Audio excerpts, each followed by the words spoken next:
شكرا بارك الله. هلا انا هدفي ازالة الشخير. بنعملها قبل النوم، بنحطها وبننام فيها. قبل ما نام بساعة بساعتين، انا بالبيت قبل ما نام بساعة بساعتين بعملها. شو المشكلة لما يكون في شخير؟ في شيء هون مغلق، لما انا اتنفس في شيء مغلق، هذا المغلق بدي افتحه. شو بعمل؟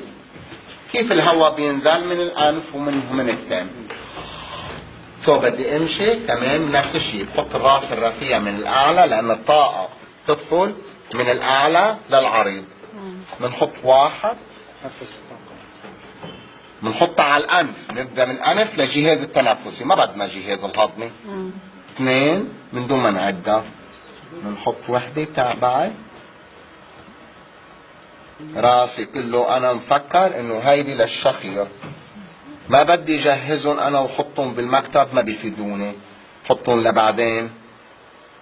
خلص هيدي نحمل وحده لاصقه ونحطها.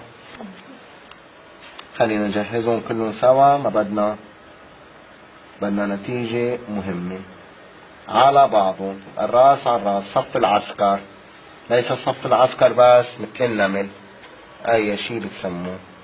خلص يلا، مين بشخير؟ انا ما حدا بيقول. يلا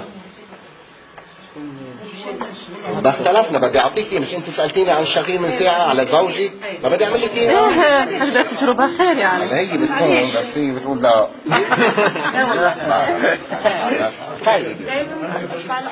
ناخذ للنص، بنحطها على الانف. الانف وين هو؟ الانف هون. جهاز تنفسي؟ لا، جهاز تنفسي فقط. هيدا بحط تحت الامعاء. لا، شو بدي بجهاز؟ جهاز تنفسي. جهاز تنفسي. اذا حطيت وحده زياده شيلها. هلا على الاسفل. لا لا لا لا لا لا لا لا لا لا لا لا. اللي عنده ربو هيدي دواء للربو. صحيح؟ ما في شك، نفس الشيء، بس بحطها طول النهار. طول النهار مش في الليل. اي لا، فيك تحطها بالليل. حطها بالليل ساعة اللي بدك. هيدي هلا شوفي اعمليها وشوفي نفسك بالليل. يعني. وهيدي شوفي نومك كيف احسن بصير. الشخص هو اللي يدير تحفيز. بدك تحفظيها، خلص حطيتيها قبل النوم واعمليها من الاعلى للاسفل.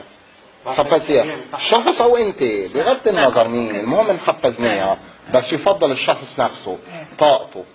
خلص من اعلى للاسفل استاذ هكا. هيدي منيحه. نعم، هيدي منيحه للربو، ايه منيحه للشخير، لضيق النفس، لاي شيء. طيب صح.